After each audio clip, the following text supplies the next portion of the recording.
My pappy embezzled EU funds, and his pappy before him embezzled EU funds. And now, apparently, I'm not allowed to anymore because these dirty liberals said that I can no longer use European Union funds to pay for my personal bodyguards. Marine Le Pen has been convicted of fraud.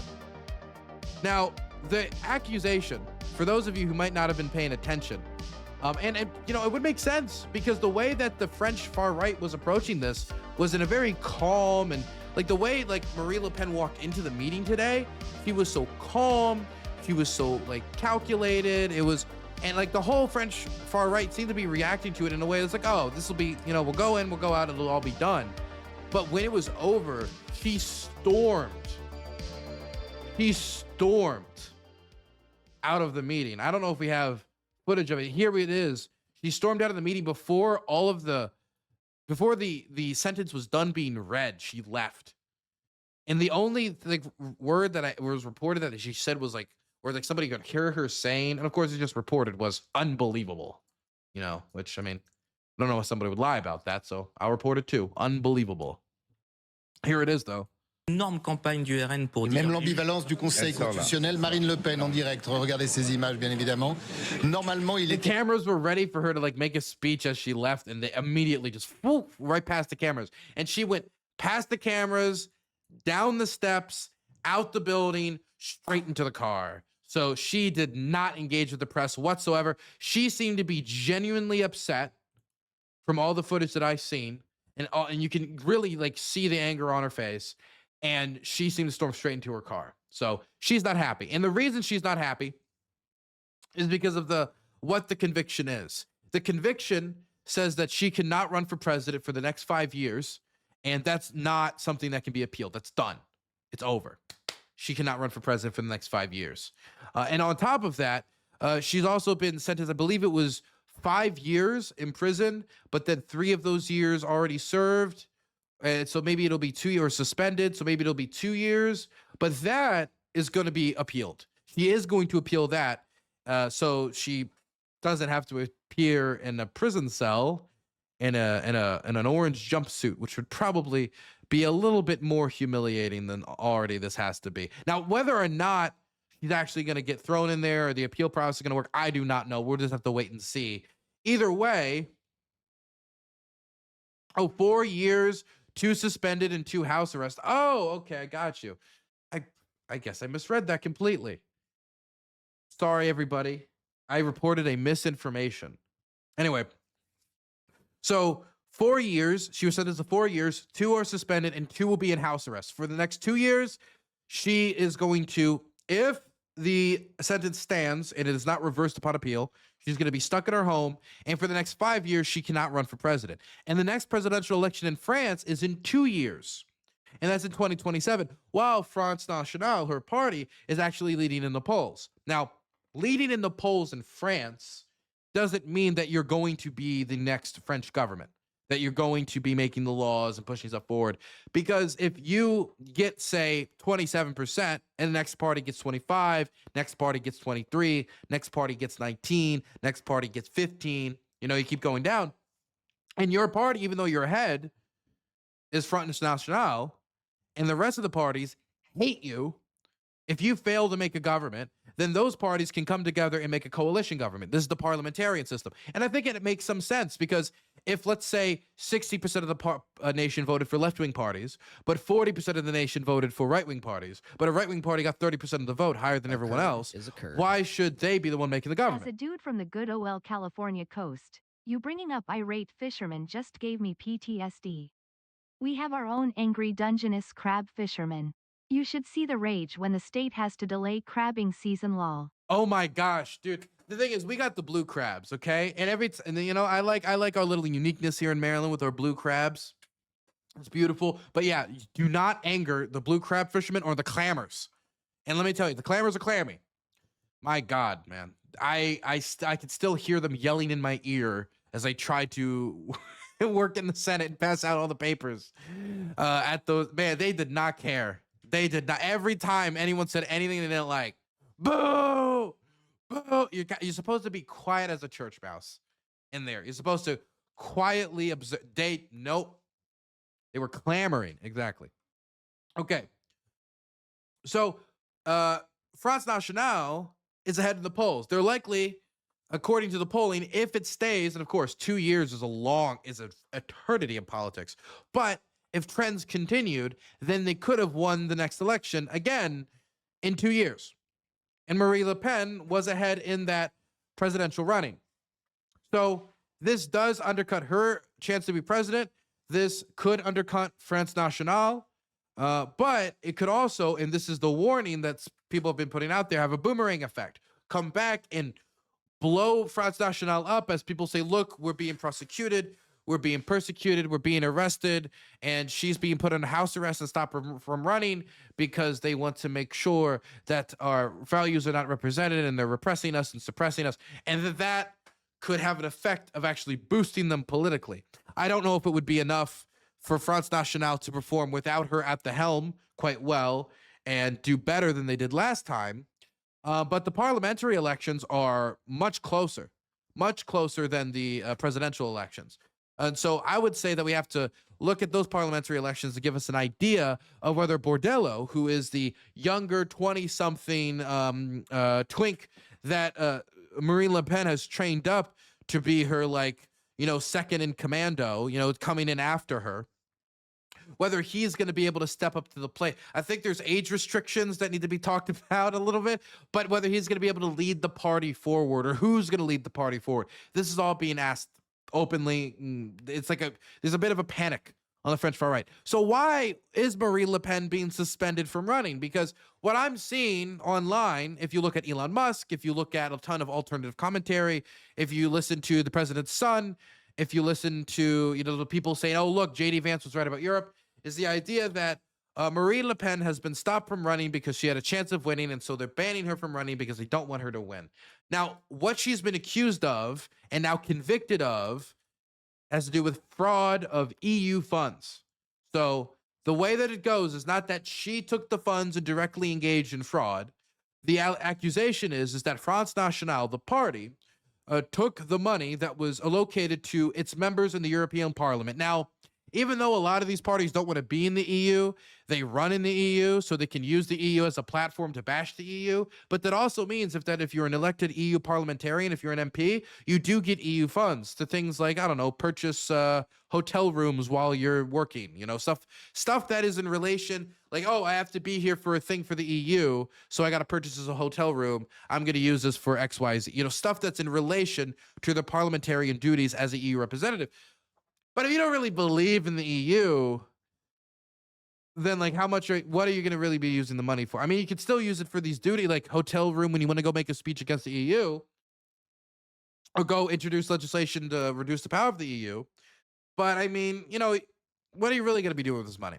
And so according to a French conviction, French convictions, France Nationale members engaged in was the collection of this money and the use of it for political purposes. So taxpayer money from not only France, but from Germany, from the United Kingdom until very recently, from, Denmark, Romania, Poland, everywhere. Their taxpayer money went to pay for their political projects. That means people who are working for the benefit of the party, not the office of the parliamentarian. I mean, the MP in the European Parliament. And in at least one instance, when we're talking about Marine Le Pen, we're talking about her personal bodyguard. That EU funds were used to pay for Marine Le Pen's personal bodyguards. That doesn't seem very related to the functions of the European Union. Are we really saying, if we're saying, well, keeping her alive is part of the job. Okay, well, if that's what we're saying, then why doesn't every single EU parliamentarian spend money on bodyguards instead? Why don't they all, well, I can't cook for myself, so I need a chef. So while I'm out there cook. Look, that's not what the money was meant for. And that's what they were convicted of. Whether or not they should stop her from running because of corruption charges, that is a societal question. And that is the real That's the real kicker, okay? This is the thing where I think there's real debate to be had. And I think the debate is, if Marine Le Pen is guilty of corruption, should someone who's guilty of corruption be able to run for public office? Because someone might say that it is still up to the public to decide if that corruption is disqualifying enough for them to choose if whether or not they should be president. Because one could say, look, they're corrupt, that's why I'm not voting for them. And, you know, the French electorate is pretty old. You know, they're not, I would not say the most radical. And something like this, like a corruption scandal like this, could hurt her in the eyes of maybe some of those voters. Now, again, the circumstances could change. And again, like we said before, 2 years is an eternity in politics. So 2 years is a long time for a corruption scandal to go away. Just like 4 years is a long time for Mitch McConnell to put down impeachment when it comes to J6. People could forget about it in the meantime, or not forget about it, or at least it feels less minuscule than it really was at the time, or it felt like at the time. Either way, I do think it could have there's still a path to victory against Marine Le Pen through coalition, and there was a path to victory through using stuff like this against her without the courts coming in saying that if you're convicted of these types of crimes, you can't run for office. Now, that isn't to say that that's completely out of the ordinary, the idea that if you're convicted of these types of crimes, you can't run for office. Many democracies have these types of rules. In fact, we do have rules in the United States when it comes for running for office. If you get impeached, I don't think you're allowed to be president again. Now, again, that's probably a different standard due to the fact that that has to go before Congress versus through the judicial system.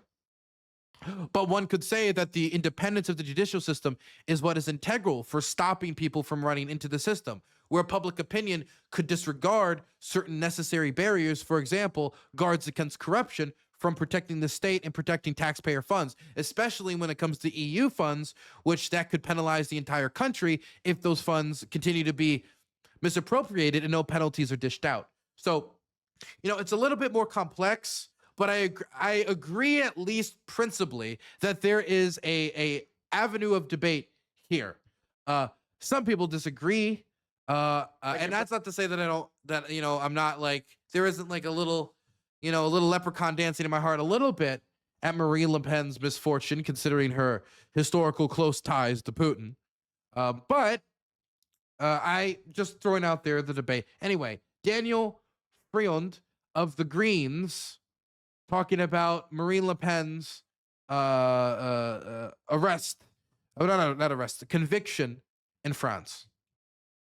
President, dear colleagues, just today the court in Paris ruled on what has been so far the biggest fraud case in the history of the European Parliament.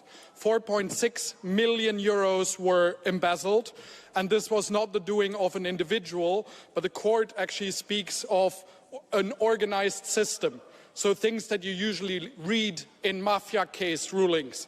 So I'm sick and tired that those that scream the loudest about the corrupt bureaucrats are actually themselves the ones that are the biggest fraudsters in this House. And we propose a debate where we can say loud and clear once and for all that we as the European Parliament won't stand for that. Thank you. It is interesting that those who talk about the corruption of the state, sometimes the loudest, at least currently, like I don't really hear, hey guys, let's deal with corruption from Democrats. I'm talking about American politics. It's different in certain European countries. For example, Romania, corruption is the issue.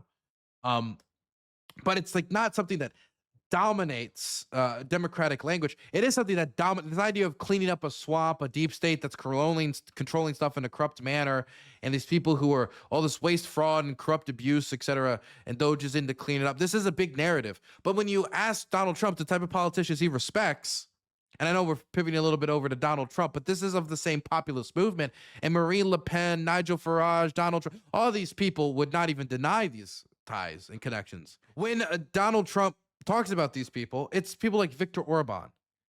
It's people who run the most corrupt country in the European Union, or one of the most corrupt countries, top 3 at least.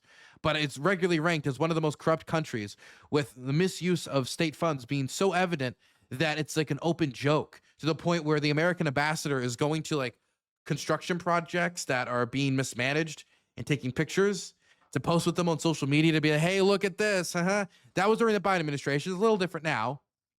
But the point stands.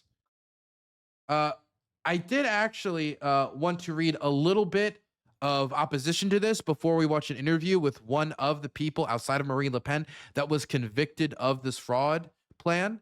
And I wanted to read first the French far-right reaction, and then I guess you could say, what would be considered a far-left reaction, or somebody who was considered on the left internationally. Incredible. I said it was unbelievable. Incredible it was. Sorry.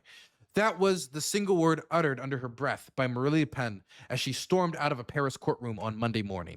She left the court early, just before hearing that she was barred from running for office for 5 years after being found guilty of embezzlement of EU funds.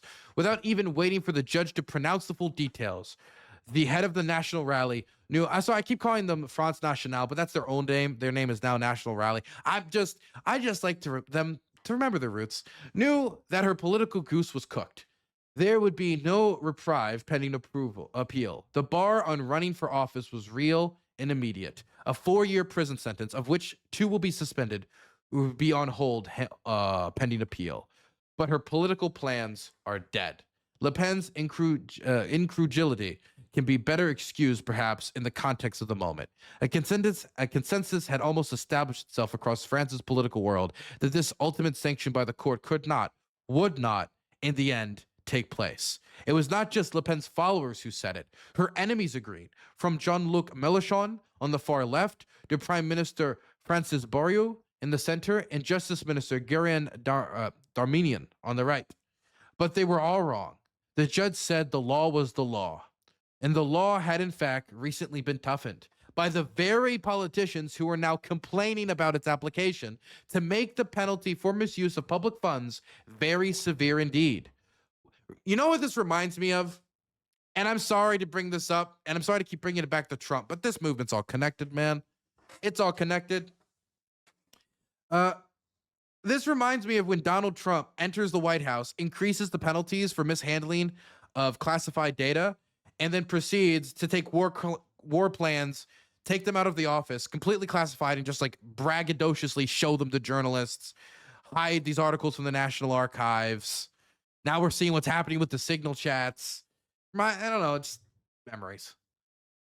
Well, said the judge in so many words, now let the politicians suck up their own medicine. Maybe Marine Le Pen was naive in not predicting this outcome. It certainly appears as if her National Rally Party was singularly unprepared for it. So as they met in an emergency session after the verdict, party leaders were in a dilemma. Do they continue as if there's still a chance for Marine Le Pen to run in 2027? In theory, there is still a small possibility. She has launched an appeal. The appeal could be accelerated and take place at the end of the year or early 2026. A verdict would follow soon in the spring. A different decision at the appeal hearing could lessen the period of ineligibility or remove it altogether, in which case she could still run. But the chances must be regarded as slim. Or should they proceed with Plan B, naming the party president Jordan Bardella as de facto the man who will run in her place? This might be more realistic assessments of what lies ahead, but to turn to Bardella too quickly would be unseemly. And anyway, not everyone in the party is a fan. Again, he's like a 20-something. I think he's 29. So running a 29-year-old who's never run this type of campaign before as like the emergency replacement here, some people will not be super excited. By the evening, the choice had been made. In a TV appearance, Marine Le Pen came out fighting, saying she had no plans to retreat from the political scene. She's gonna stay out there and she'll run anyway. Well, not maybe run anyway, but she's gonna try. Denouncing what she called a political decision by the judge and a violation of the state of law, she called for a swift appeal trial so her name could be cleared, or at least the ineligibility lifted in time for the 2027 vote. There's a quote from her. This is the statement she eventually released. There are millions of French people who believe in me. For 30 years, I have been fighting against injustice. It is what I shall continue to do right to the end, she said.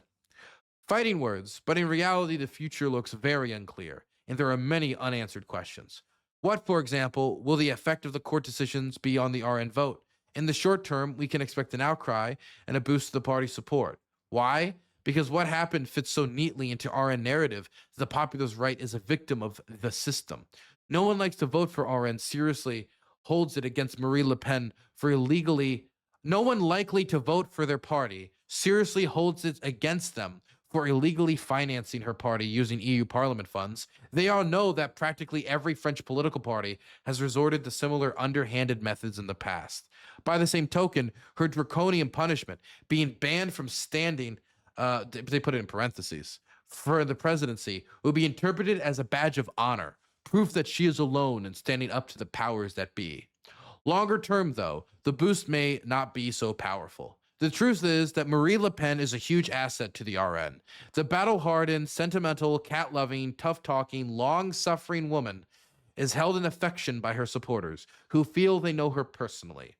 Jordan Bardella is a popular figure too, but at just 29, it is hard to see him filling her shoes. If Marie Le Pen is indeed unable to run in 2027, the RN loses much of its appeal. What is certain is that many would-be candidates on the non-RN right, Laurent Warquez, Bornet Ratulu, for example, would see in a Bardella candidacy a big opportunity for themselves. The other unknown is vengeance. Marie Le Pen remains a member of the National Assembly, where she leads a bloc of 125, the parliament's biggest. Till now, she had been benign towards the begriddled Prime Minister Francis Barrou, who struggled on despite having no majority. Those days may be over.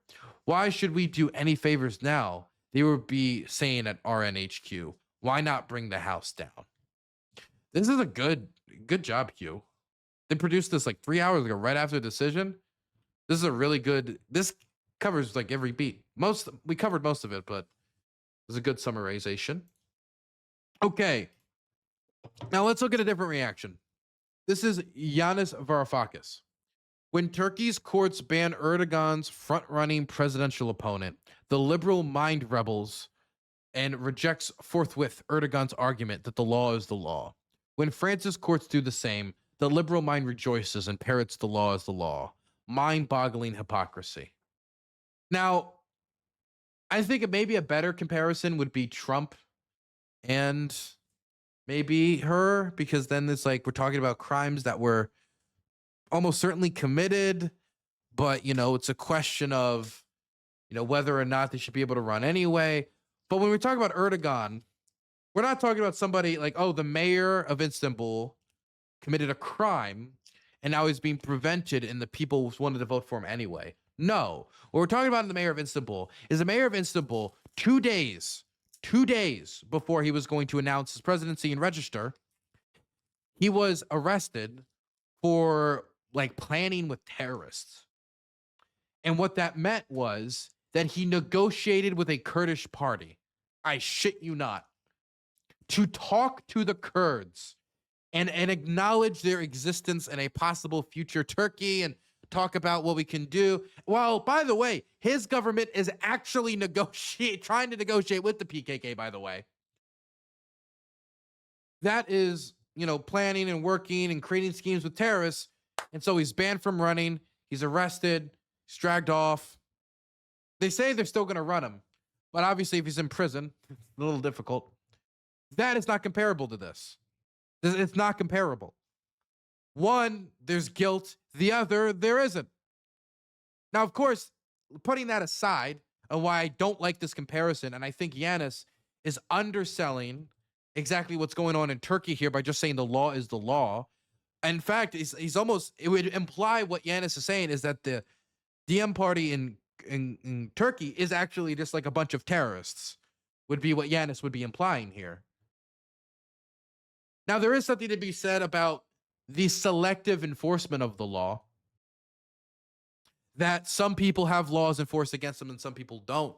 I.e., in a lot of corrupt regimes, the way it works isn't that, hey, all corruption is legal. It's if you're connected to the regime, corruption is legal. You're able to get the kickbacks. You're able to get the government contracts. You're able to get the stuff because you are friends with the machine, and the machine isn't going to arrest its friends. But if you're not the machine's friends, and especially if you're the machine's enemies, then you're definitely going to get arrested for corruption. And that's the way that some repressive societies work, by arresting those who engage corruption on the other side of the aisle. And if that doesn't happen, if they're not engaging in it, they'll usually just make some trumped up charge anyway. But it is a mechanism for repression. So I understand the concern, and I think that concern, for looking out for that in societies is real enough. But I mean, we had the same problem in the United Kingdom. Let me just throw this out there, right? When the United Kingdom had the same issue before they left the European Union, they also had this basically the same process with the courts take place, etc. So this isn't like something that's isolated to France. Now, if it's a particularly egregious crime in France that happens a lot, I mean, not egregious, but like frequent, as in people do this all the time. All the time, people are just embezzling these EU funds. Everybody and their grandma in France is embezzling EU funds. I'm not saying that isn't happening, by the way, that there aren't other EU parties doing that. What you do is then you go to those other people and crack down on them too. And you're hopefully going to see some consistency and enforcement on people outside of this. But between 2019 and 2022, 108 people were convicted of embezzlement. And that's just 3 years across the European Union. And this is the largest case when it comes to embezzlement in the EU's history. How much was embezzled in that period too? I'm trying to remember. I think I wrote it down somewhere. Yeah, it was 2 million euros. 2 million euros were forced to be paid back. You want to know how much is in this case? And that was in a 3-year period. In this case, it's 4.2 million. So I'm not saying that even banning her from running is necessarily the smartest choice. I think that there's an argument to be made that, allowing the voter to strike her down could be useful. I will say, her not being at the top of the ticket, I think it's going to hurt Front National. I think that she's a good politician. And I think replacing her with a guy who's going to be 31 at the time of the run, you can have that JFK, youth charm or something. You can have something there. But when you have to campaign for President France, you got to go everywhere, and it is a hard campaign trial. It is a hard path on the campaign trail. And so if he's going out there, he's going to have to run it hard, he's going to have to hit it hard, and he's going to have very little room for error, especially as the article pointed out, the other right-wing parties are going to be trying to make up the difference. Not to mention the fact that even if they can keep them where they're at or expand slightly, that's still not going to be enough to take over the parliament. Now, of course, any increase for them would be good. It's better than where they are now. But they need to win pretty decisively to get over the, there's no official firewall, but to get over the fact that they're being excluded from coalition making. Now, I want to move over to this interview done on Channel 4 with one of the people convicted in the case so they can have an opportunity to defend themselves, since it is true that, corruption in France is nothing new. It could, ironically, attach jump leads to her party's journey towards the palace. Well, I'm joined now from France by Bruno Gollnisch, a former MEP from Marine Le Pen's party, who was also found guilty today of embezzling EU funds. You have been found guilty. Are you sorry? That's a great way to open an interview. You sorry, dude? I like it. I am indignant. Can you say that in English?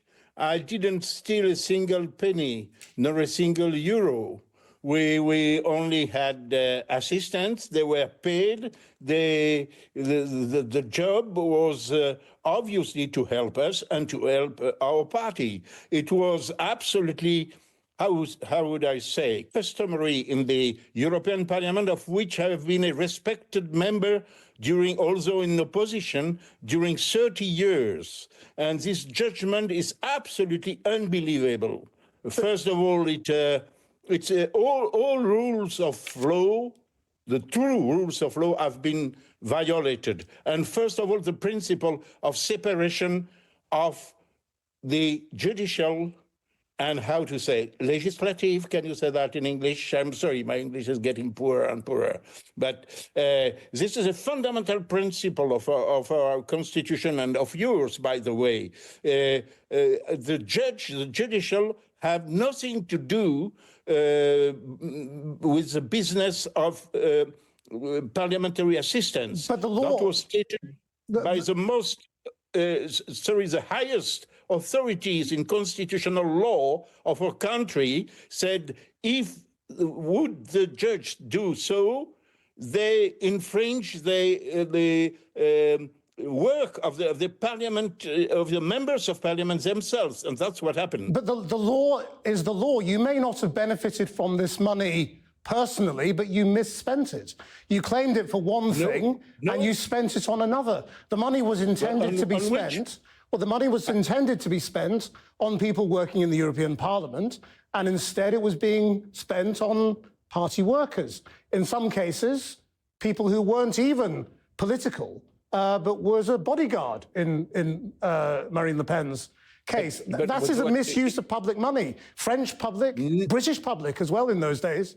No, not at all, sir. I will explain you. First of all, for example, my assistants, the 3 assistants I was prosecuted for, were so-called local assistants. According to the regulations of the European Parliament themselves, they have no right to come to Strasbourg, nor to come to Brussels. So we are elected on a national basis. We have no small constituency. The constituency is a country as a whole. What else? These assistants could not assist to legal committees. They could not participate in group meetings. No, so they shouldn't have been paid with that money. They could not, sorry, they could not assist to the votes and so on. What else could they do is rather than to help the members of parliament in their political duties? That's what they did. Okay, but to be clear, there's a difference when we say political duties, right? Talking to voters about your campaign and using it for that? No. Talking or communicating EU policy to people, or, you know, spending money for you to stay in a hotel in Brussels while you go to meetings and committee hearings and stuff like that, that would make more sense because that's related to the job. Money to buy a bodyguard while you tour the country and campaign, it's a little different. As anybody does in the European Parliament. And the thing, when I hear his scoff, I can feel a little bit of, I don't want to say integrity. I don't know what the word is, but I can feel a certain tinge of sympathy in there, because corruption in France is pretty bad. The misuse of EU funds, it's probably not just this party that's engaged in it. It's almost certain that there's other parties engaging as well. What should follow after this, and what would be best if this is the court decision of the land, is that there should be a hunt for others who have done the same across other parties as well. And while in other instances it might be different because how it was managed in this case, where it was managed kind of throughout the party versus, you know, on individual case bases, which happened a lot of other times. I think it would be better to make a point, and it would set, as Simpson brought up in chat, a much stronger precedent. Once that would make it so unclear, so that in the future, this feeling of like, oh, so we get prosecuted, but they don't, it's people are going to remember. But remember, one of Macron's guys got, and one of his guys got. But that's going to require consistency, and it's going to require them working to find it, because it's not like that type of case is just going to fall in their lap. They're going to get added to a signal chat with all the corrupt dealings. Well, the fact that other people break the rules is not an excuse, is it? We're familiar with this excuse in British politics, where MPs were often found guilty of expenses infringements as well. Just because one person was doing it doesn't excuse another. What will you do? Will you appeal? You will be a good prosecutor in a Moscow trial, for example. That's what exactly was. Well, the rules are the rules, and you lost. So will you appeal? Trial. No, it is not the rule of law. I tell you, all rules of law have been violated by this judgment, which is not a fair judgment, and it is an attempt to prevent people to vote for the person who is the leader of the opposition, exactly like in Romania. And it is not by chance, because it is the common political trend in the European Union now to ban people who challenge the system. That's what we did, and that's what we were elected for. Will you? Because this, will you serve your sentence, or which is a tag, or will you go to jail? Or will you appeal? If necessary, I will go to jail. I will go to jail, and I will still claim that I am perfectly innocent. I was a respected member of this parliament. I didn't embezzle a single euro, and my assistants worked for what the people who elected me had intended when they did. Mr. Gollnisch, thank you very much indeed for joining us. Well, also joining me now from Paris. And then they go to this guy in a tunnel for some reason. You know, I don't know why he's streaming from a tunnel. Busy guy, okay? He's so busy. Has to stream from his tunnel. Look, I don't know what to say when it comes to what this will mean for French politics, because again, the election is 2 years from now. But I do believe that Marine Le Pen is an incredibly useful asset for the party. And I believe that if they're running an agenda around her, it's going to be more appealing from her as an experienced politician who knows to deliver that message than somebody who's 31, her protege, that's now going to be rushed into the position to replace her.